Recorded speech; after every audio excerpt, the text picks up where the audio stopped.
अर्पिता मुखर्जी के घर से इतना कैश मिला कि ट्रक पर उसको लोड करना पड़ा और लोड करके ईडी वाले लेकर गए।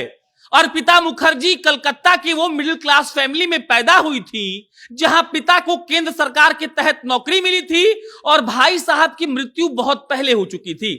अर्पिता ने शादी की, शादी के बाद उनको उनके पिता की नौकरी भी ऑफर हुई, लेकिन अर्पिता ने अपने पति को भी छोड़ दिया। अर्पिता ने अपने पापा के वो नौकरी जो उनको ऑफर हो रही थी उसको भी छोड़ दिया और उसके बाद वो अर्पिता मुखर्जी ये तय करती हैं कि हमको तो हीरोइन बनना है, हमको मॉडलिंग करना है। आप समझिएगा इस बात को, 4 दिन पहले अर्पिता मुखर्जी के घर से 22 करोड़ रुपए कैश मिलते हैं, गिनने में 18 घंटा लग गया। 4 दिन बाद उनके घर पर 18 घंटे की रेड फिर होती है और इस बार मिलते हैं 28 करोड़ कैश। आपने अपने जीवन में 28 करोड़ देखा है कि नहीं हम नहीं जानते हैं, लेकिन हम तो 28 करोड़ रुपया कमाने के बारे में सोचते भी नहीं है। हमको लग रहा है कि अर्पिता मुखर्जी कैसे बिस्तर बनाकर उस 2000 की गड्डी पर सोती होंगी और उनको नींद कैसे आता होगा।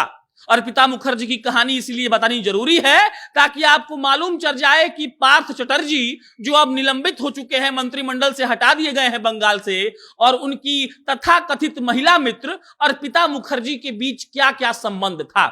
पार्थ चटर्जी और अर्पिता मुखर्जी 2020 में एक साथ देखे गए थे, लेकिन जो दस्तावेज ईडी को मिले हैं उसके अनुसार 2012 में पार्थ चटर्जी और अर्पिता मुखर्जी ने एक दूसरे के लिए फ्लैट खरीदा था।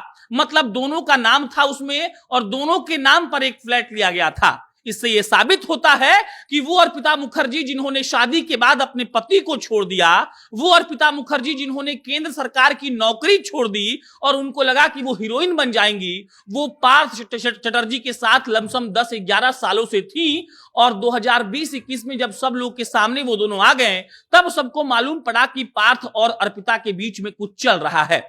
पार्थ को अर्पिता पर इतना भरोसा था कि उन्होंने उनके घर में इतना सारा कैश रख दिया और उनको इस बात का बिल्कुल भी डर नहीं था कि अर्पिता कुछ गोलमाल कर सकती हैं। अर्पिता चटर्जी की मां कह रही हैं कि हमको तो अंदाजा ही नहीं हो रहा है कि मेरी बेटी ऐसा कुछ कर सकती है, हम तो खबर सुन सुनकर पागल हुए जा रहे हैं। लेकिन आप एक बार उस फ्लैट की स्थिति को सोचिए कि एक फ्लैट में 28 करोड़ रुपए कैश रखा गया था। गिनते गिनते ईडी वालों के पसीने छूट गए और उसके बाद ट्रक में लाद कर उस कैश को ले जाया गया है। बहरहाल पार्थ चटर्जी को तो पद से हटा दिया गया है, लेकिन अर्पिता मुखर्जी को लेकर बहुत सारे सवाल उठ रहे हैं। अर्पिता मुखर्जी का जन्म कलकत्ता में ही एक बहुत साधारण मिडिल क्लास परिवार में हुआ था।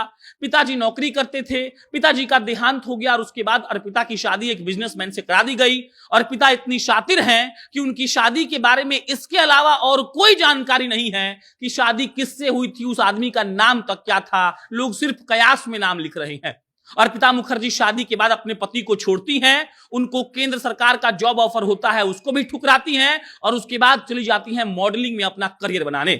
उसके बाद अर्पिता मुखर्जी ऐड करना शुरू करती हैं और उस एक दिन उनकी मुलाकात होती है एक अच्छे प्रोड्यूसर से और वो प्रोड्यूसर कहती हैं कि हमको अर्पिता मुखर्जी का स्किन टोन और बाल इतना सुंदर लगा कि हम उनको 3 फिल्म एक साथ ऑफर कर दिए। अर्पिता मुखर्जी 3 फिल्म करती हैं और यहां से आप एक बात को समझिएगा कि जब वो फिल्म कर रही थी 2008-9 के दौर में, तभी वो बहक गई थी। उनका शायद कनेक्शन राजनेताओं से होने लगा था और उसके बाद अर्पिता मुखर्जी धीरे धीरे फिल्मों से दूर होती हैं, विज्ञापन में आती हैं और 2020 में जब दुर्गा पूजा मनाया जा रहा था बंगाल में, तो उसका एक समिति का पूरा प्रचार अर्पिता मुखर्जी कर रही थी, मतलब ब्रांड एम्बेसडर बन गई थी और उसके पैट्रन मतलब उसके सर्वे सर्वा थे पार्थ चटर्जी। और उसके बाद धीरे धीरे उनकी नजदीकियां लोगों के सामने आ गई। नजदीकियां तो 10 साल से थी लेकिन लोगों के सामने अब आई और उसके बाद अभी जो हुआ है वो आपको पता चल गया होगा। ममता बनर्जी की सरकार ने पार्थ चटर्जी को मंत्रिमंडल से हटा दिया है। हो सकता है कि उनको टीएमसी के महासचिव के पद से भी हटा दिया जाए, लेकिन इतना सारा पैसा देखकर मेरा दिमाग हिल गया है। पूजा सिंघल जी को हम याद कर रहे थे, उसके बाद कई लोगों का नाम दिमाग में आया और फिर हम ये सोचने बैठ गए कि 28 करोड़ रुपया जब एक फ्लैट में रखा जाता होगा तो फ्लैट कैसा महकता होगा। आप सोचिए पैसों का सुगंध कितना शानदार आता होगा। बाकी 28 करोड़ रुपया एक आम आदमी अपने पूरे जीवन में नहीं देख सकता है, लेकिन अर्पिता चटर्जी जी मॉडलिंग के जरिए इतना पैसा लाई, पार्थ चटर्जी से दोस्ती की और अपने करियर को छोड़कर राजनेता साहब के साथ लग गई थी। बहरहाल अब तो उनका जीवन संकट में है, पार्थ चटर्जी साहब भी संकट में है, सरकार से भी जाएंगे और हर जगह से जाएंगे। बहरहाल इस पर कोई अपडेट आएगा तो आपको इत्तला करेंगे। मेरा नाम प्रशांत राय है, आप जनता जंक्शन देख रहे थे। बहुत बहुत धन्यवाद।